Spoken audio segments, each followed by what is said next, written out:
tudo bem? Aqui Matheus Mutola, bem-vindo mais uma vez a este canal, esta live aqui na Genius Culture, que vem ao ar terça sim, quando são pontualmente às 19 horas. Para a semana, se Deus quiser, vamos falar um pouco sobre, ou haverá um debate aberto assim com um psicólogo clínico. Vamos falar um pouco sobre, acho que vamos falar sobre o Lobolo, mas hoje a conversa está em torno daquele ponto que não quero terminar, assim como que diz. Vamos falar mais uma vez sobre a violência doméstica em nome de Deus e também do amor. Quero dizer muito obrigado a todos os nossos internautas que têm interagido conosco durante as nossas lives, têm deixado seus comentários mesmo aí na parte dos comentários nos seus celulares, e também agradecer a todos que têm estado em sintonia conosco, que têm acompanhado de diversas partes deste país. Também tem pessoas que acompanham para Sibime do Quênia e também pessoas que têm acompanhado do próprio Estados Unidos. Se calhar estava conversando com a minha produção aqui, saber se tendo pessoas de outros países, quem sabe se calhar no futuro fazer também algumas lives aqui em inglês. Mas como já sabe, meu nome é Matheus Mutola, eu sou embaixador mundial da civilidade e também educador africano da civilidade. Fora isso, também sou psicólogo e também Master Coach. Então, vamos fazer um pouco de revisão aquilo que foi a conversa que a gente teve na semana passada, mas deixe-me aqui apenas entrar em contato para fazer a partilha assim que é daquilo que tem sido desta live para os outros canais, para também que as outras pessoas possam entrar em sintonia conosco, poderem acompanhar de onde possam assim encontrar. Mas deixa-me perguntar assim para si que tem estado em companhia conosco, o que você acha deste tema? O que você acha sobre a questão da violência doméstica em nome de Deus? O que você tem acompanhado? Quais são as histórias que você tem vivido? O que você tem acompanhado como relatos que tem supostamente fomentado essa questão da violência doméstica? Então, quero que você, na parte dos comentários do seu telefone, deixa ficar aquilo que tem sido o que tem acompanhado, mas também o seu parecer acerca deste assunto. Não esquecer, não fique só consigo. Quero que você, se puder, o seu telefone agora, fazer partilha também, convidar outras pessoas que você conhece que possam se interessar por este tema, a questão da violência doméstica em nome de Deus e em nome do amor. Portanto, semana passada nós fomos capazes de ver alguns aspectos muito importantes ligados a este ponto. Nós fomos capazes de ver bem claro que algumas das consequências da violência doméstica, falando, por exemplo, da consequência mental, consequência social familiar, consequência financeira, consequências, neste caso, psicológicas, físicas, dentre outras. E por fim fomos capazes também de deixar claro ou debruçar porque que há pessoas que ainda permanecem em situações de violência doméstica, mesmo sabendo que estão pondo em risco a sua própria vida. Nós vimos, por exemplo, que existe a interpretação incorreta de versos bíblicos. Por exemplo, passagens tais como o que Deus uniu, o homem não separa. Passagens como o amor tudo sofre. Em segundo lugar, vimos que as pessoas ficam também por causa do desconhecimento no que tem os princípios da interpretação da própria Bíblia. Há pessoas que não sabem como interpretar a palavra de Deus, desconhecem os princípios que regem esta interpretação e, portanto, então pegam versos independentes e vão soltando, dançando, e depois tendem a dizer uma coisa que não é o que a Bíblia diz. E hoje vamos olhar para dois desses versos, os mais usados para deixar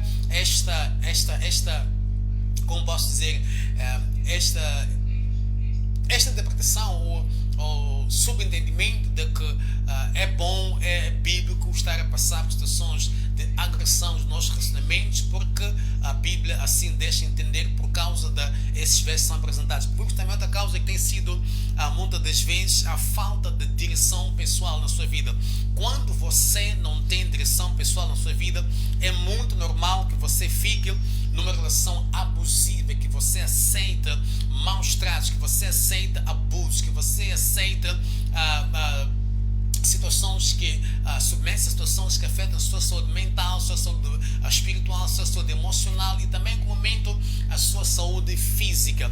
Vimos também o terceiro caso, o ponto foi a questão da falta de sustentabilidade pessoal. Neste caso, quando a pessoa não está a trabalhar, é mais comum na mulher, principalmente nas províncias assim fora de Maputo, Gaza para frente. Também quando acontece em algumas partes aqui em Maputo, quando a mulher não trabalha, ela fica dependente do seu marido no que traz a provisão para as suas necessidades do dia a dia. Ela tende a ficar uma relação abusiva, porque pronto, não está a trabalhar, não tem um meio assim de renda. E temos também a dependência emocional. Falamos sobre usar uma relação amorosa para preencher um vazio emocional. Logo no início, em outros temas, falamos aqui da questão do vazio emocional. Quando as pessoas têm as suas emoções, têm de amor não preenchido, elas tendem a se refugiar numa relação amorosa. E vimos, em sexto lugar, a questão de viver em função da sociedade. Quando a pessoa quer viver para agradar os outros e pensa que tenta numa relação ter aliança no dedo só para as pessoas verem que é um mundo comum. Nas mulheres, homens também o fazem, mas mais por causa do status profissional, enquanto que outras pessoas, a mulher em particular, faz por causa do status social. E vimos também a questão da suposta fé de que Deus há de mudar as coisas, não é? Suposta fé, porque muitas das vezes não é fé, mas sim é medo. E temos também a fé de que Deus mudará as coisas. Há pessoas que acreditam ter esta fé de que Deus vai mudar as coisas, apesar de não se esquecerem que Deus não viola o livre-arbítrio que deu às pessoas. E depois vimos também a questão da inspiração errônea baseada nos testemunhos de outras pessoas. Há pessoas que ouvem testemunho de uma amiga, uma mulher, isso acontece mais com a mulher, ouve testemunho de uma irmã em Cristo, foram cristãs, que orou, jejuou, foi à montanha, conversou com não sei quem e oraram tanto e Deus mudou o seu marido. Então esta pessoa, se calhar, a intenção boa, começa a divulgar seu testemunho, e há pessoas que ouvem e fazem copy-paste, não é? Pegam aquele testemunho para a sua própria vida e querem aplicar e forçar na sua vida, e se esquecem que cada caso é um caso, e que Deus, quando lida conosco, não generaliza. Ele trata cada situação de forma independente. Então há pessoas que ouvem testemunhos, se emocionam, se saltam, se pulam. Eu já estive num encontro deste, uma reunião que esta mulher deu testemunho do quão transtornado era o seu lar, e depois Deus mudou. Ela até dizia assim que hoje em dia, embora já não há violência doméstica no seu casamento, na sua relação, ela tem cicatriz no seu próprio corpo. Eu vi muita gente a pular, a bater palmas, e naquele notei, pude ver, observei, eram mulheres a saltar, mulheres a bater palmas, porque não é errado dar um testemunho, mas não se pode, não se deve fazer doutrina ou de um testemunho de doutrina. Testemunho é para inspirar, é para motivar, mas não é para fazer doutrina com um certo testemunho. E há pessoas que fazem isso, pegam um testemunho e fazem de doutrina, e isto também tem sido muito fatal. É outro aspecto. Temos também pessoas domadas por crenças socioculturais. São crenças sociais e também crenças culturais, que é uma das quais dizem que o homem é superior que a mulher, ou que a mulher sem homem não é nada, a mulher não vale nada.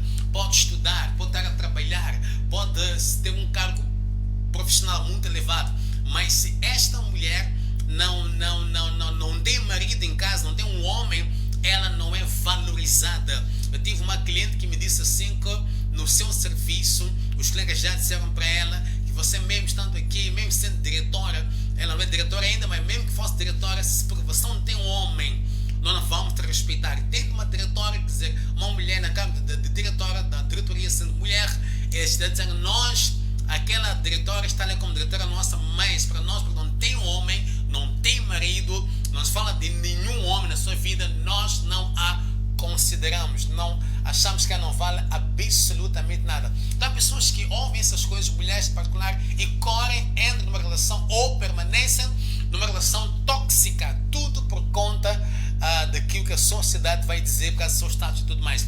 E por fim vimos também a crença de que a oração cancela conhecimento e princípios. Há pessoas que confundem muito isto, pensam que a oração pode cancelar o conhecimento e também princípios. Numa conversa bem atrás, quando falamos do amor, eu explicava assim que é importante perceber que uma relação amorosa, segundo aquilo que eu entendo, a ideia central de Deus foi que esta, na verdade, tivesse sucesso mais por conta da aplicação de conhecimento ou princípios mais estratégico da própria oração. Não é nada orar, a oração tem o seu papel, tem o seu lugar, mas acima da oração e jejum, para o sucesso do seu casamento, o sucesso da sua relação amorosa, a parte do conhecimento é muito fundamental.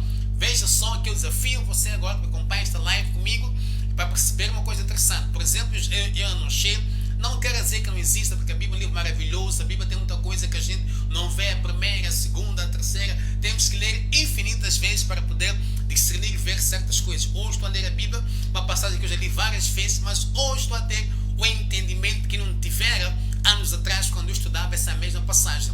Então, há que perceber, por exemplo, que não há um verso claro que diz assim, temos que orar para um casamento dar certo. Não estou a dizer que a oração não tem um papel muito bem, mas não é o principal, não é o que Deus coloca à frente. E nós, os cristãos, temos esse hábito de colocar às vezes à frente o que Deus não põe à frente. Deus não fala de oração para o sucesso de um casamento. Atenção, não estou a dizer que não seja importante, não seja necessário. Não me interpreta mal, mas perceba que quando Deus traçou uma escola de casamento ou permitiu que pessoas escrevessem sobre os seus princípios para uma relação a dois, lá não vem casamento. Os livros mais usados, Gênesis capítulo, penso que 2, onde diz que Deus fez a mulher dormir e depois o homem dormir, dizia assim, tirou uma costela, fez a mulher, o Adão acordou, depois pronto, aqui a mulher, depois deixará o homem, seu pai e sua mãe, vai se unir-se à sua esposa, a sua mulher. Aí não vem a oração. Vamos para outra passagem muito usada nos casamentos também, como chama aquilo, nos aconselhamentos pré-nupciais, antes do casamento ou pré-maritais. Temos essa Gênesis, temos também a passagem, penso que em Coríntios 1, capítulo 7, não vai lá encontrar a questão de orar para o casamento dar certo. Impressionante isto aquilo. Vamos lá para Pedro, tem Pedro, penso que é 1, capítulo 3, também não vai encontrar lá ora, só diz que a mulher tem que ser exemplar, percebe? Não fala de orar para o seu casamento dar certo, ou uma relação amorosa dar certo. Repito, não estou a dizer que não devemos orar, mas não é aquilo que Deus põe em primeiro lugar. Vamos, por exemplo, outra passagem mais comum usada, fora Gênesis capítulo 2, é o próprio Efésios capítulo, penso que é 5, que é depois do 20, 22 para frente, fala muito do casamento. A gente chama de casamento hoje, fala do amor que o homem tem que ter para a sua esposa, fala da submissão, não vai encontrar oração. Vamos para o livro romântico da Bíblia, o livro mais romântico, para não dizer erótico até um certo ponto da Bíblia, Cantares de Salomão, não vai encontrar oração. Então, todas as passagens centrais usadas para falar da relação amorosa ou até do casamento, não encontramos lá oração. Fica a pergunta, por quê? Eu penso que Deus não estava a descartar a oração, não estava a pensar nessa possibilidade, temos que orar para dar certo, mas Deus pôs em primeiro lugar princípios. É por isso que há princípios que controlam esta vida. Quando você não conhece os princípios, não aplica os princípios, você vai se dar mal. Os princípios nunca vão se dar mal. Quem dá-se mal é você. Por isso tem que conhecer os princípios que regem a vida no geral e aqueles que vão reger a sua vida no particular. E começar a viver na base de princípios. A oração tem o seu papel, repito, tem o seu papel, tem o seu lugar. Mas às vezes nós, os religiosos e cristãos, misturam as coisas. Mas põem as mãos entre as pernas. Preferem orar e jejuar, que simplesmente buscar conhecimento e aplicá-lo. Isso é muito importante. Por isso que até Salomão diz em Provérbios que o justo é liberto pelo conhecimento. Não sei porque ele não diz pela oração. E Jesus, quando fala de libertação, diz algo semelhante, quando diz assim, conhecereis a verdade e a verdade te libertará. Não sei porque ele não disse, vais orar e a oração vai te libertar. Então, por conta desta falta de entendimento, as pessoas misturam as coisas. Começamos a dizer coisas que achamos nós que é Deus quem diz, mas não é Deus quem fala. Em todas as passagens que eu mencionei, Gênesis capítulo 1, capítulo 2, Pedro 1, capítulo 3, ok? Efésios capítulo 5, todo Cantar de Salomão, 1 de Coríntios capítulo 7, todas as passagens principais usadas nos aconselhamentos antes e depois do casamento, ele não fala de oração. Mas os terapeutas ou conselheiros cristãos ou religiosos, quando aconselham as pessoas, enfatizam muito a oração.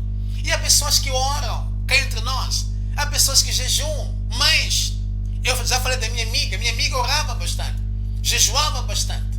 Ela era forte, gordinha, acho que até acabou emagrecendo de tanto jejuar. Mas o marido nunca parou de batê-la. Levou tanta porrada que até perdeu a vida. Conheço pessoas aqui em Maputo, intercessoras, que levam tanta porrada até desmaiam. Mas porque a conselheira, que é uma pastora, diz fica, porque você não está a orar muito bem, não está a jejuar bem, a sua oração falta uma mudança, eu não sei, primeira, segunda, terceira, há uma falha na caixa de mudanças, então vai e eles vão ficando. E nesse processo nem procuram ouvir a voz de Deus, porque existe a palavra escrita de Deus que a gente abre e lê na Bíblia, e existe a palavra Rema de Deus. Rema de Deus. Por exemplo, quando Pedro andou sobre as águas, ele operou na palavra Rema. O Senhor disse, vinde ou venha, chega cá. Ele começou a andar, não sobre as águas, mas sobre a palavra Rema, ande, venha cá. Quando ele tirou os olhos da palavra Rema, colocou os olhos no ambiente, seu ambiente, ele afogou, percebe? Agora, se você amanhã ir andar sobre as águas, na praia de Costa do Sol ir para o mar, você vai afundar e pode até morrer. Porque se tu dizes vais andar, porque Pedro em cima da água, para Pedro, aqui não era uma palavra escrita, era a palavra Rema. Então, para qualquer situação em nossas vidas, temos que ir para a Bíblia, sim, à procura da palavra escrita. Mas quando a gente não acha uma instrução clara, nós temos que buscar a palavra Rema. Eu expliquei uma vez numa conferência, eu dizia assim que a razão pela qual, por exemplo, que a Bíblia quando fala de separação, fala mais do adultério, é porque o adultério era a coisa mais comum naquele tempo. Não havia assim, aquele tratamento para com a mulher sociocultural, na verdade, é que acreditava-se que a mulher era inferior ao homem, mas não havia muita violência, porrada, bater-se na mulher. Eu acredito que hoje, se a Bíblia fosse reescrita hoje, iam lá também escrever porrada, bater, percebe? Mas naquele contexto não vem, porque não era comum, e a Bíblia, antes de mais nada, foi escrita para um contexto específico, porque eram cartas direcionadas a um povo. Se lê com atenção Coríntios 1, capítulo 7, Paulo começa a dizer assim, de acordo com as perguntas ou a carta que eu recebi, dando a entender que ele está a responder perguntas que lhe foram feitas pelas pessoas que congregavam em Coríntios.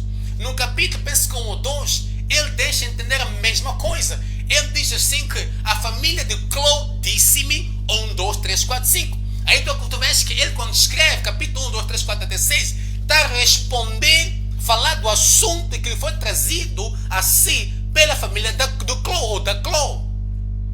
Então no capítulo 7, mesma coisa. Ele está a responder questões que o povo lhe fez. Então, para podermos perceber bem, temos que entrar no contexto imediato. Não é só arrancar um verso e correr com ele. E é que muita gente faz. É que conselheiras fazem.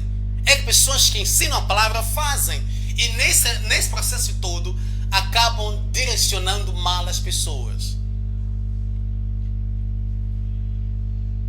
Eu quero que você reflita um pouco sobre isso. Agora, eu quero trazer para si vamos olhar para a questão do amor. O amor e violência doméstica. Outra vez eu expliquei que há uma definição errada sobre o que é o amor. Eu até acredito que há muita gente que, já disse isso muitas vezes, minhas palestras, meus livros, que há muita gente que há de nascer, crescer, casar, ter família, até morrer, sem nunca saber o que é o amor. Para muitos de nós, o amor é desejo, paixão sexual, vontade de fazer sexo com alguém. Para outras pessoas, amor é a pessoa pagar as suas contas. Água, luz, e não mechas ou tiçagens, roupa da moda, e aparecer no seu carro, dar-te um carro, uma casa. Isso é amor. Para outras pessoas, amor é alguém dar-te filhos. Então cada um tem sua definição, sua percepção do amor. E muitas dessas é totalmente errônea. Muita gente pensa que amor é sentimento, é emoção. Eu sinto por vocês, então eu te amo. Mas quando o sentimento vai embora, o amor também vai embora. Há pessoas que não sabem que o sentimento opera como a onda do mar. A onda, se for a praia, vê uma altura que a maré está por cima.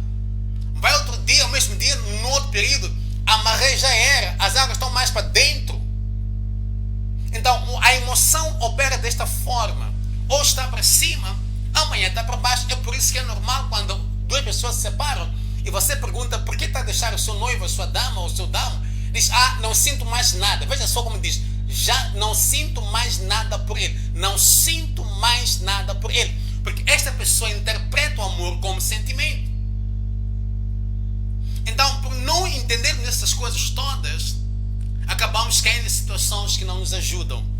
Eu disse uma vez que o amor, na verdade, o amor real é altruísta. Atenção, o amor real, verdadeiro, é altruísta.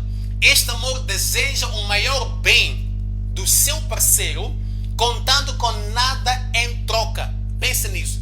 Desejar o maior bem, não só o bem, mas o maior bem. Você deseja a pessoa o maior bem, contando com nada em troca. No amor real, não há troca de favores. No amor falso, há troca de favores.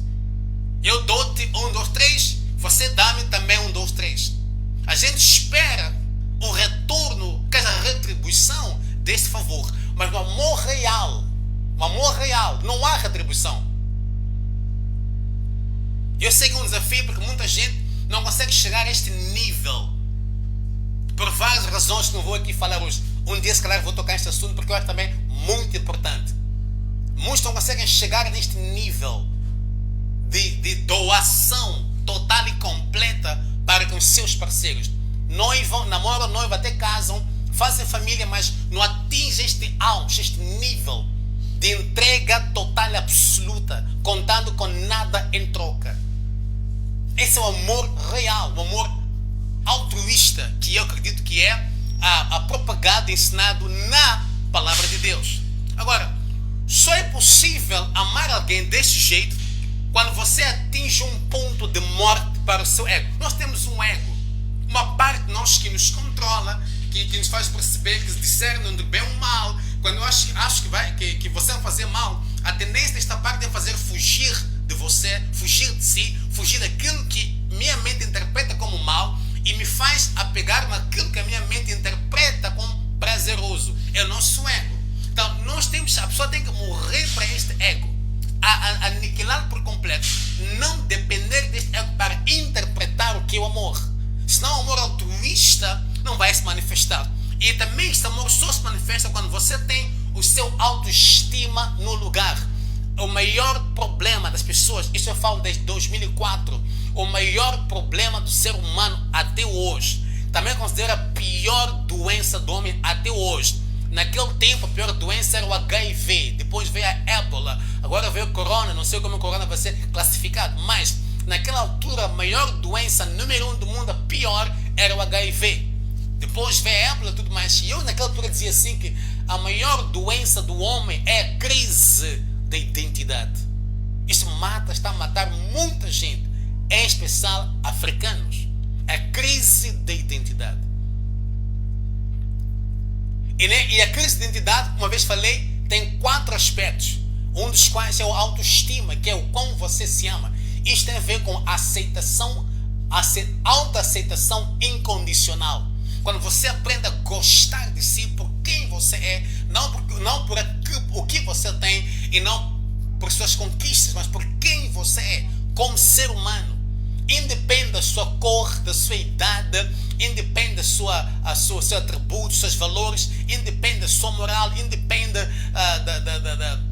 do seu status profissional ou também conjugal. Independe de tudo isso. Você gosta de si, você se ama, você se aceita. Só é possível você manifestar, demonstrar e ter um amor incondicional, altruísta por uma outra pessoa, em especial do sexo oposto, quando você atinge o autoestima, quando você atinge o nível alto, assim poder dizer, do amor próprio. Sem você se amar, vai ser difícil você amar uma outra pessoa. Isso é melhor esquecer. Vai ter relações egoístas, relacionamentos totalmente egocêntricas, que vão se construir na base da autodefensiva. Vão se construir na base de conquistas de bens materiais e outros, e não necessariamente de um para um. O amor altruísta só pode alcançar quando você tem e conhece o seu propósito de vida. Quando você tem e conhece o seu propósito de vida. Muito importante. E isto eu explico muito melhor no meu livro Antes de Subir ao Altar. Neste livro há um capítulo totalmente dedicado ao amor próprio. Até o capítulo chama-se, tem como tema a redefinição do amor. A redefinição. Quer dizer, há uma definição que todo mundo tem. E eu no livro faço uma redefinição do amor. Então, para manifestar o amor altruísta, é importante você tenha e conheça o seu propósito de vida. Por que é que você vive? Isso é chave.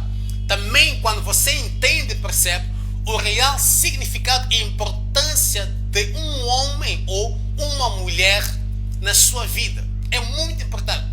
É preciso entender e perceber aí o real significado, o real valor, a real importância de uma mulher ou de um homem na sua vida, na qualidade de cônjuge. Isto é importante. É preciso entender isto aqui. Na qualidade de cônjuge, o valor real que esta mulher tem. Na qualidade de cônjuge, o valor real que este homem tem. Há que perceber isto aqui. Muita gente não entende. Por isso, uma relação ou os dois, um é gato ou é rato, ou uma relação, você observa que um tem esta vontade de fazer funcionar, o outro não tem. E uma relação é como uma bicicleta, precisa as duas rodas estarem cheias e trilhando o mesmo caminho e a mesma direção.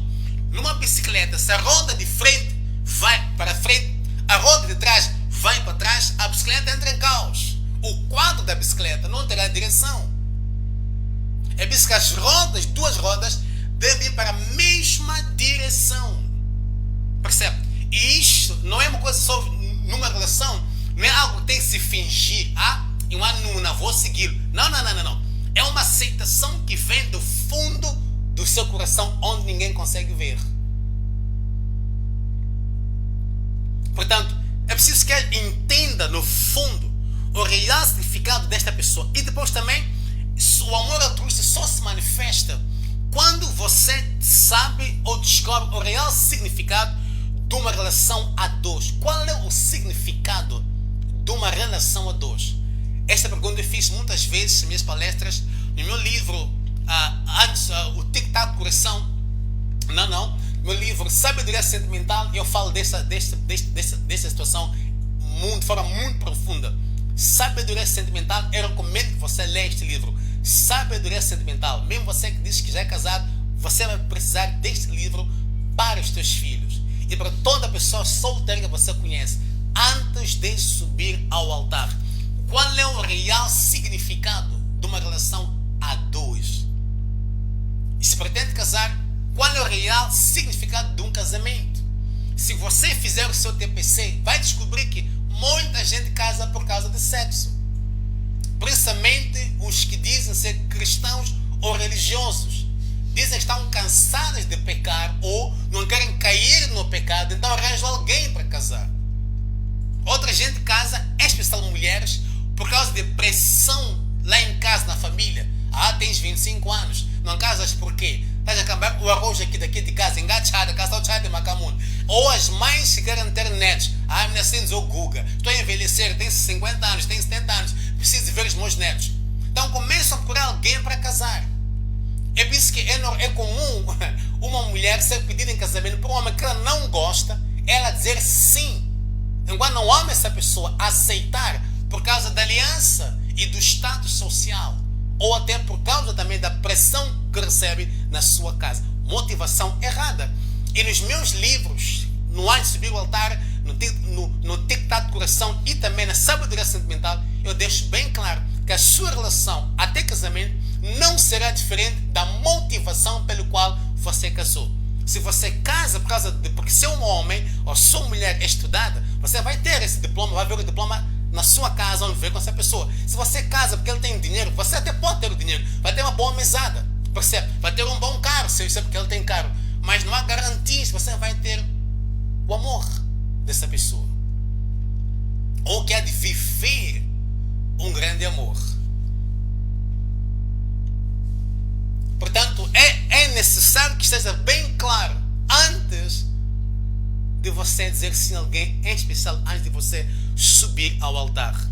E por fim, só podemos atingir esta capacidade de expressar o amor altruísta quando você tiver o seu tanque de amor totalmente preenchido. Falo no meu livro, a Sabedoria Sentimental, é o primeiro capítulo, na verdade, tem como tema o vazio emocional. Nunca leu o livro? Eu recomendo, leia o livro Sabedoria Sentimental. Vai lá achar o vazio emocional. Todos nós nascemos com um tanque de amor que tem que ser preenchido pelos nossos pais, as pessoas que nos criam. E muitos nossos pais não preencheram este tanque de amor. Crescemos, atingimos a adolescência, o tanque está vazio, tentamos preencher este vazio com diversas outras coisas, bebendo, fumando, drogando-se, fornicando, curtindo as discotecas, bares, se metendo na criminalidade, isso por conta do vazio emocional, a busca de preencher o vazio em nós, e muitas das vezes, quanto mais ele se envolve nessa situação, acaba provocando outros tipos de transtornos, outros tipos de toxicodependência, ao fim e ao cabo é uma depressão aguda. E encontro então adolescentes que param de estudar, já não dão valor à escola porque estão à busca de preencher o vazio em si. Portanto, quando você não tem este tanque cheio, fica difícil você realmente amar alguém de forma altruísta. É por isso que muitos preenchem, namoram, casam, porque ele me trata bem, porque ela me faz bem. Nunca é porque eu quero fazê-lo bem, eu quero tratá-la bem. É sempre o inverso. Quer dizer, casamos para cobrar, para exigir. E às vezes acaba não ajudando, porque só você pode se cansar disso e depois querer cair fora. Portanto, no amor não há espaço para violência doméstica. No amor não há espaço para violência doméstica.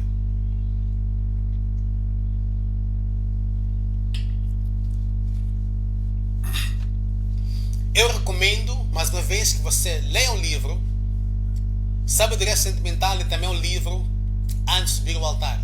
Nesse livro, Antes de Subir ao Altar, eu redefino o amor com muita clareza e deixo bem claro 4 aspectos importantes do amor numa relação amorosa até casamento. Uma das quais eu explico, deixo bem claro que o amor não faz um casamento dar certo. É uma verdade difícil de mastigar porque não se fala muito na nossa sociedade, muito menos nos altares das igrejas.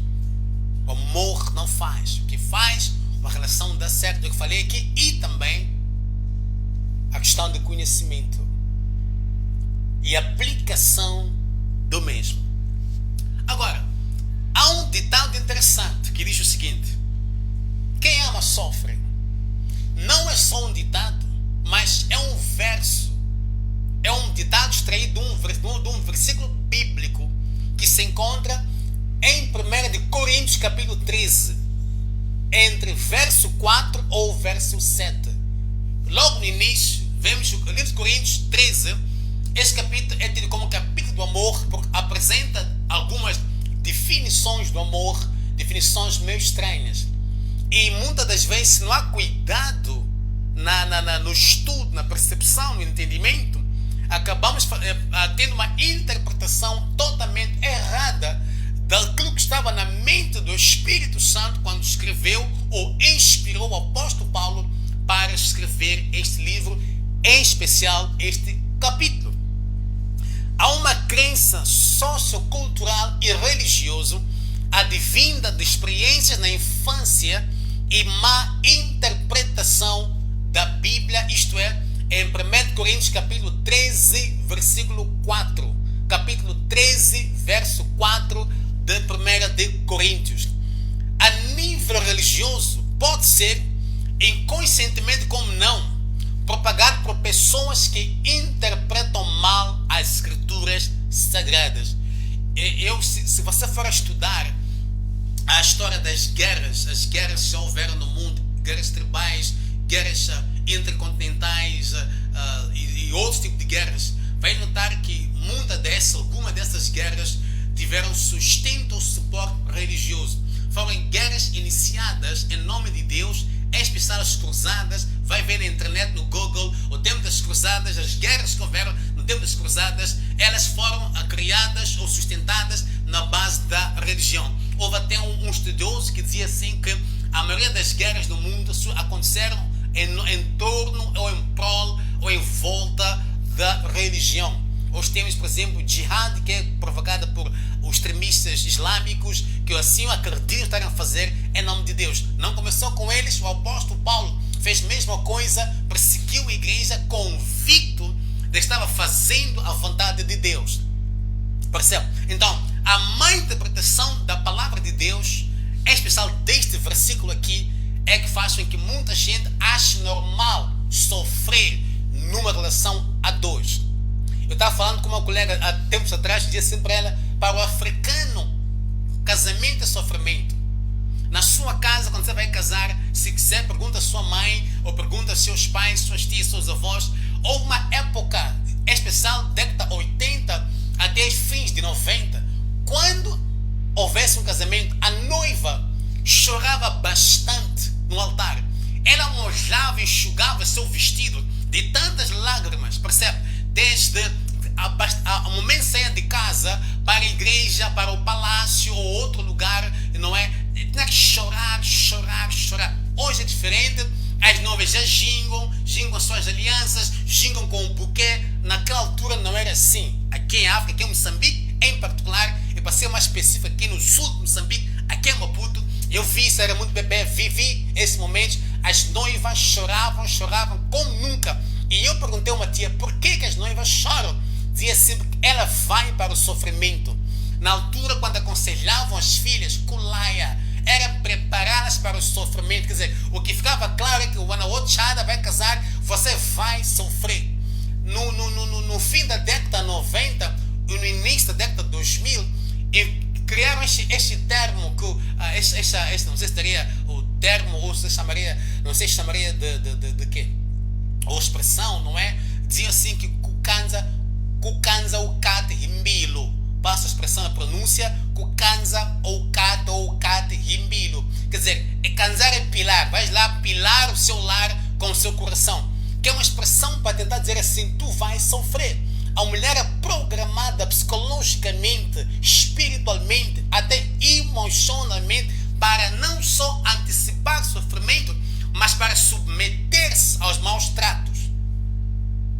E as pessoas até gabam, dizem, porque a minha mãe foi casada com meu pai há 45 anos. Tudo bem, não negamos isso. Mas isso não quer dizer, 45 anos de casamento não quer dizer, atenção, não quer dizer 45 anos de felicidade. Cuidado com isso, é diferente. 15 anos de casados não quer dizer 15 anos de felicidade. Aí começaram a dizer assim, porque casamento não é um mar de rosas, porque casamento se luta, casamento, quer dizer, de onde vem tudo isso? Eu não vejo isso na Bíblia, não vejo.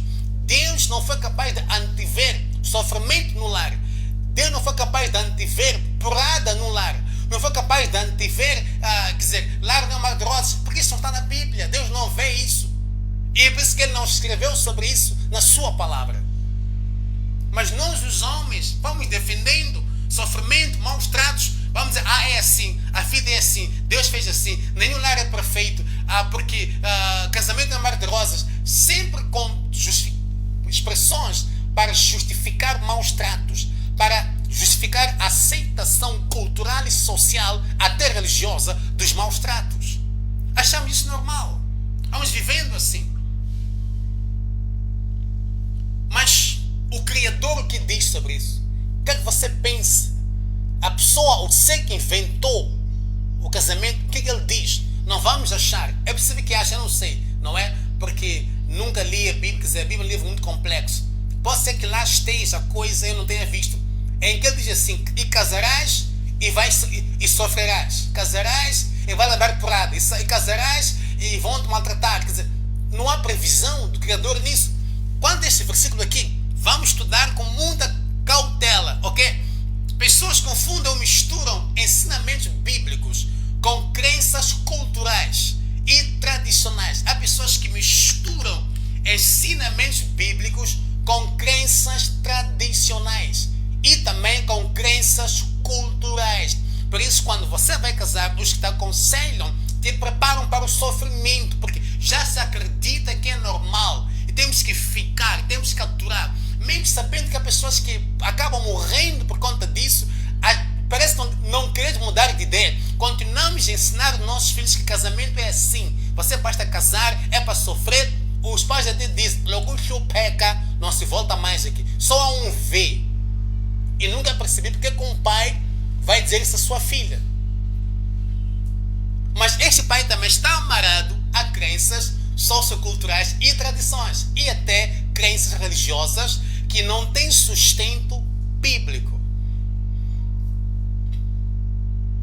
Eu não sei se estamos a perceber, não é? Em África, a mulher não é pessoa, não é gente, sem marido.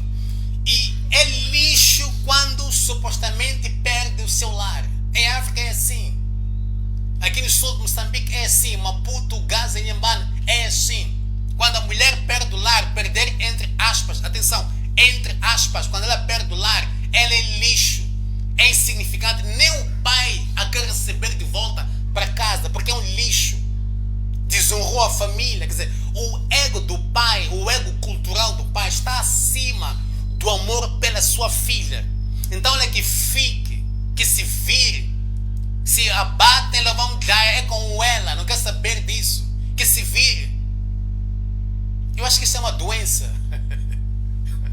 É uma doença. Porque se alguém tem que amar um filho, aceitar um filho incondicionalmente, no meu ver, é a mãe. Mas o pai é o primeiro a dizer que se vire. Passo a expressão, que se dane, que se dane. Se matam, que fica aí mesmo. A tirar a fama, baixa o peito, é com ela. Algumas até são ditas, o pai... Isso é triste. Em 2010, 10 ou 11, eu fui convidado para celebrar um casamento. E eu fui. Na zona T3, eu fui em 2010. Se não foi 10, foi 2011. Eu fui para lá. E chegou aquela altura de dar palavra à família. Não é como é tradicional aqui em Maputo, pelo menos. Dar palavra à família do noivo e da noiva. Do noivo falou. Da noiva, adivinha quem falou? Foi o pai. Normalmente quem fala não é o pai da menina. São os tios. Alguém, um representante. A pessoa representativa da família é que dá o discurso em nome da família, que a pessoa é escolhida antepadamente. Se não houve tempo a escolher a pessoa, ali mesmo vão se indicando, fala você. Está onde fulano X, ele que fala, e a pessoa vem ali e fala. Mas nesse casamento que eu celebrei, foi o pai que falou. E o pai disse assim, a filha tinha 22 anos, o marido tinha 30 anos de idade, estavam a casar. E o pai disse assim, eu disse a esta minha filha, quando me falou de casamento, para não casar. Para não casar, porque ela está na faculdade, está no segundo ano, terceiro ano, para ela terminar a faculdade, depois trabalhar, depois casar. Mas ela escolheu casar. E eu lhe disse, se você casar, fique lá. Vai embora da minha casa, não volta mais para a minha casa, não há espaço na minha casa para si. Se alguma coisa acontecer lá, teu marido te bater, fique lá mesmo. Se é para sofrer, que sofra, não vem na minha casa. Se é para morrer, que morra, não vem na minha casa. Fica lá de vez. O homem praticamente pregou nesse casamento. Já havia se pregado. Já havia se abençoado. Estava-se no fim só a dar palavras às famílias, que é cultural, só agradecer e tudo mais, e dar recomendações, se calhar pedir a outra família para receber a filha ou o filho e cuidar bem. Só isso. Mas acabou chumelando ali e que sofra, morra, fique lá mesmo. Se você estuda ou não quer saber mais, não venha mais para a minha casa. sabe o que me chocou em tudo isso? Posso dizer? Não foi o pai ter falado isso. Foi a figura do pai. Quem é esse pai? Quem era esse pai? Esse pai era um pastor. Era o pastor da igreja. Ele era o pastor e a filha do pastor estava a casar. Como é que um pastor, que é um educador, fala assim sobre a filha, publicamente, em primeiro lugar? Foi a primeira pergunta que eu me fiz e foi a primeira decepção que eu tive. Como é que um pai fala isso? Fala tão mal da filha, quer dizer, ela não roubou, não matou a ninguém, não estava grávida, foi um casamento, um namoro, um noivado limpo, claro, dedicado ao casamento. Foi o primeiro homem que a filha apresentou ao pai, quer dizer, só porque ela era mais velha, então na ideia do pai, primeiro tiver que terminar a faculdade, depois trabalhar, depois não sei mais o que, depois casar, foi amaldiçoar a filha publicamente, sendo um pastor. Que vergonha, que para mim foi vergonhoso demais. É só para você ver como nós, africanos, moçambicanos, aqui no sul de Moçambique pelo menos, nós amamos mais a tradição, a cultura, até a religião, que os nossos próprios filhos. Eu fiquei muito triste, muito desapontado. E confesso que desde aquele dia, a minha relação com esse pastor começou a desmoronarse até hoje. Já fazem anos, mais de 7 ou 8 anos, que a gente nem se fala. Só se vê, nem. Eu perdi o número dele, perdi o telefone várias vezes. Ficou assim nossa relação, ficou no ar. E sabe da máxima? No ano passado, esta moça entra no meu WhatsApp, no Messenger, me manda mensagem a congratular-me, a parabenizar, a agradecer por eu ter feito esse seu casamento. Eu não estava a ver quem ela era, me fez lembrar, porque desde que ela casou, nunca mais a vi também. E até hoje, pela graça de Deus, está com seu marido. Mas o tal pai amaldiçoou ela sendo pastor. Cultura em África. A cultura pesa mais que o amor para os nossos filhos. A tradição africana pesa mais que o amor para nossos filhos. A religião para nós, aqui em África e também na Ásia, pesa mais que o amor para nossos filhos. E assim foi. Pessoas aceitam a violência doméstica como normal em seus relacionamentos e assumem que devem aceitá-lo. Pessoas que vivem em função da sociedade.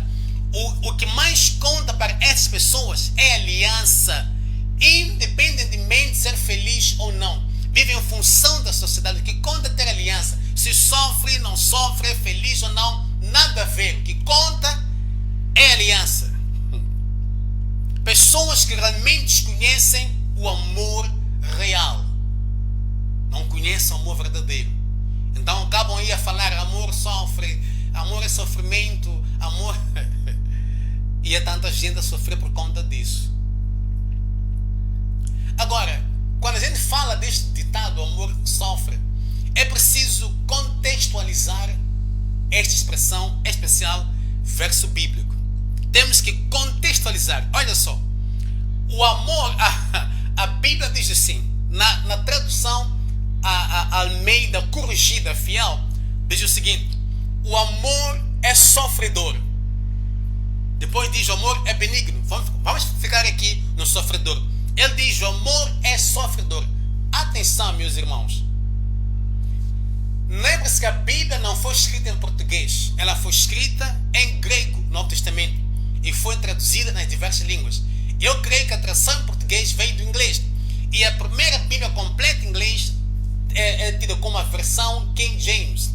E quando ele diz assim, o amor é sofredor, o amor tudo sofre, é uma tradução literária do King James que diz assim, love suffereth. Love suffereth. Love suffereth. Vem lá do King James. Atenção. Em condições normais, sofrer significa ter ou sentir dor física ou mental. Ter ou sentir dor física ou mental. Também significa ser vítima, ser atormentado e também ser afligido. E sofredor refere-se à pessoa que sofre, certo? Vamos lá agora para o original desta expressão, o amor tudo sofre. Vamos lá para ver King James, ok? O King James, ou esta versão, esta questão do amor tudo sofre, a Bíblia, como eu disse, no Novo Testamento foi escrita em grego. Vamos lá para grego. No grego, Quando a gente diz amor tudo sofre, no grego o sofrer vem de uma palavra que é makrothumei. Makrothumei é uma palavra grega que é a junção de duas palavras, makros e thumos. Makros e thumos. Makros significa longo, quer dizer distante, longa distância.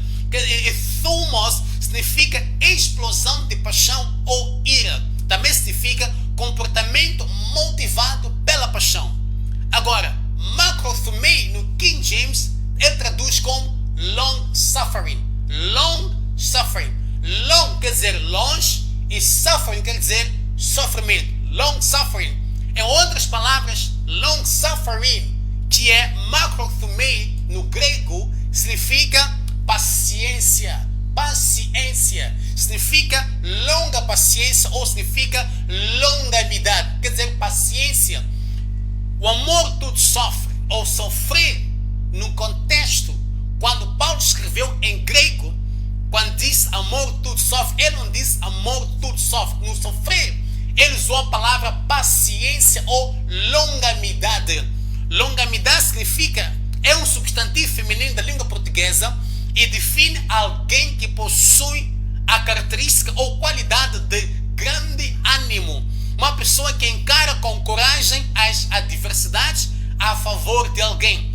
Este termo está relacionado com o ato de ser bondoso ou generoso.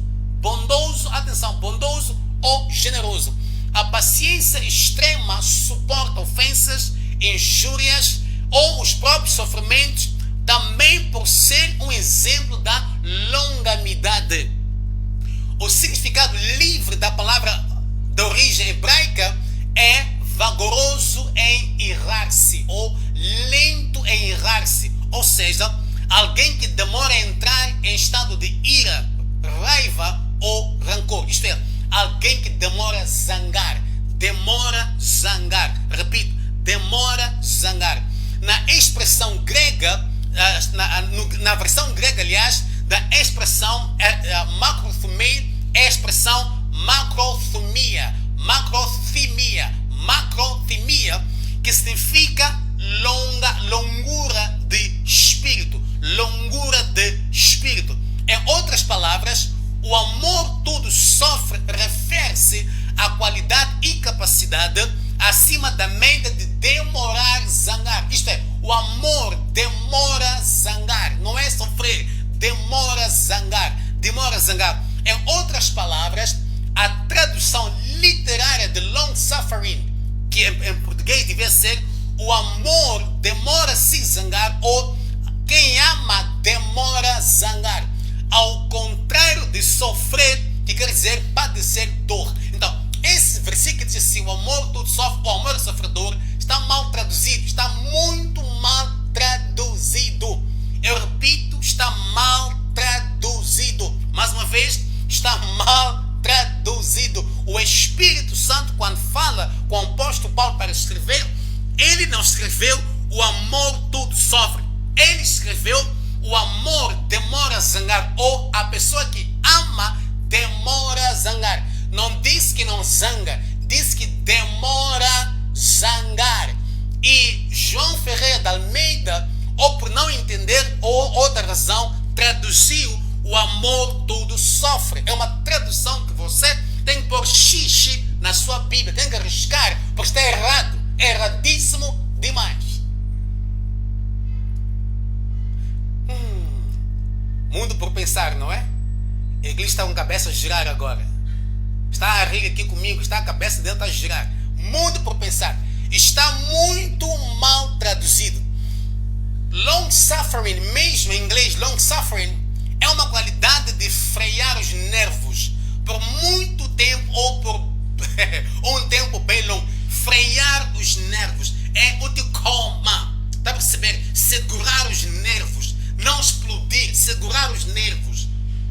O amor segura os nervos. O amor demora a enervar-se. O amor demora a zangar. É a tradução direta. Não está a falar de sofrimento. E se quiser melhor entender, vai para a versão NIV, que é a nova versão internacional. Eu gosto como ele pôs. Essa versão, pelo menos este versículo, deixou bem claro. Lá vem escrito o seguinte: o amor é paciente. Na nova versão internacional vem escrito: o amor é paciente. Contrário de João Ferreira de Almeida, que diz: o amor é sofredor. A tradução correta é: o amor é paciente. E paciência é a qualidade de preservar em dar amor, mesmo quando nos sentimos sozinhos, magoados ou frustrados. Estando sozinho, estando magoado ou frustrado, você se esforça para dar o amor. Veja só que no contexto original, o amor tudo sofre, como a gente diz, na sua língua original, contexto original, está a falar da capacidade de dar e não de receber. Você dá amor, mesmo estando frustrado, magoado, você se esforça para dar amor a esta pessoa. Esta qualidade de long suffering tem nada a ver com receber. Receber porrada, receber agressão física, receber insultos. Não. Tem nada a ver com isso. Você está numa situação não boa, você se esforça para demonstrar o amor. Você demora a zangar, você é paciente. Não é medo, é paciência. Não é esperança de mudar. Não. É paciência. O amor é paciente. E como já diz o ditado em português, paciência tem limites, uma coisa assim, não é? O amor é paciente. Então, o amor aqui, você dá amor. Não recebe abusos, não recebe maus tratos e tudo que tem a ver com isso. Para terminar, Deus e a violência doméstica. Ilustres, Deus sendo amor. Se Deus é amor, e sendo amor contrário a toda sorte de atitude e violência que são contrários ao amor real, então Deus não está a favor da violência doméstica. Deus não está a favor da violência doméstica. Em Coríntios 1, capítulo 7, versículo 15, diz que Deus nos chama ou chamou para a paz. E este capítulo fala de relação amorosa, relação a dois. Quer dizer que o foco de Deus numa relação a dois, ou de duas pessoas, amorosa, é paz. Há paz ou não nessa relação? Está você em paz ou não nessa relação? Para Deus, isso é que mais conta. E a paz é um atributo do amor. Uma relação saudável está vinculada na paz. E esta é uma paz do Espírito que a supera todo entendimento. Paz em que você está bem, não fingindo no seu interior. Você está de bem com o seu parceiro. Porque essa relação te faz bem e você faz bem a essa pessoa. Há uma situação, há uma reciprocidade nessa relação. Portanto, o amor tudo sofre, está errado. X. O amor é paciente, está certo. E quanto a Deus? Deus diz X a toda sorte de atitude, toda sorte e atitude de violência doméstica. E eu termino com esta pergunta para si, que me acompanha, esteve comigo desde o início, ou você que está vendo este vídeo não diretamente em live, quero que você pense o seguinte: sendo pai ou mãe, mesmo não sendo, suponha que você é pai ou mãe, como é que você se sentiria se a sua filha dissesse que o seu esposo a espanca? Como é que você ia se sentir? Sua filha vem dizer para si que tem um namorado, noivo, querendo se casar, você apoia, você dá todo o apoio de suporte moral, espiritual, até material, se calhar, casam, e a sua filha vem para sua casa, cara inchada, fimbou de tanto levar porrada, ou liga para si, a gemer com medo, e você, filho, o que se passa? E diz: meu esposo me espanca. Como é que você se sentir se a sua filha dissesse para si: meu marido ontem bateu, Mateu desmaiar? Como é que você se sentir? Esta é a pergunta que eu quero tanto fazer a todas as conselheiras cristãs religiosas que ensinam muito a violência doméstica que usam esse versículo ou outros versículos interpretam mal. Como é que elas iriam se sentir se a filha fosse dizer para ela: meu marido me bate, ia dizer, ora, jejua, você não está a orar bem, Deus não está a te ouvir bem, faz 3 dias, faz 72 horas, faz 7 dias. É o que diriam suas filhas.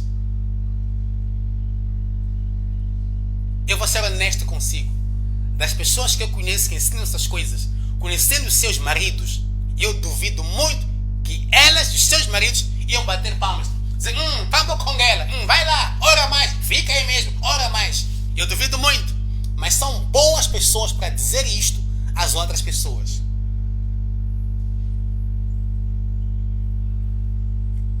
Pior ainda, tua filha morre. E você vem a saber que ela morreu porque o marido a bateu, a espancou até perder a vida. Você a bater palmas. Você a saltar e dizer, aleluia, glória a Deus, foi para o céu. É o que você faria. Ou se você souber que o seu genro ou que a sua filha suicidou-se, deixou uma carta. Essa carta veio para si. Ou mandou um e-mail para si, você dia seguinte viu esse e-mail que diz, eu no meu lar levo tanta porrada, me cansei de ficar, por mamãe manda orar e jejuar, então estou sofrendo mesmo, preferi tirar uma vida. Você a bater palmas, dizer a tua esposa, obrigada minha esposa, você fez bem. Você a sorrir mesmo, ia fazer isso. Seja honesto, seja honesta, pense bem nisso. Você a bater palmas. É fácil dizer aos outros certas coisas que se calhar nós não seremos capazes de fazer estando nessa situação. Eu quero dizer muito obrigado pelo seu tempo, do fundo do coração. Eu aqui, já sabe, meu nome é Mateus Mutola, eu sou embaixador da Civilidade Mundial e também sou educador africano de civilidade, sou psicólogo, também master coach, e todas as terças-feiras eu cá venho para conversar consigo, trazendo alguns temas bem quentes como foi deste, e nós chegamos assim ao fim, depois de 3 sessões, a falarmos sobre violência doméstica em nome de Deus ou do amor. Por que não também deixar o seu comentário sobre esta conversa, logo aí nos comentários do seu telefone, e por que não também deixar uma sugestão de um tema que você gostava que um dia nós cá endereçássemos. Pois aqui falamos da civilidade, falamos também da paz, falamos da honra e também de relacionamentos saudáveis. Uma boa noite para si, boa semana, sucesso para si. Até a próxima terça-feira, querendo Deus. Tchau, tchau.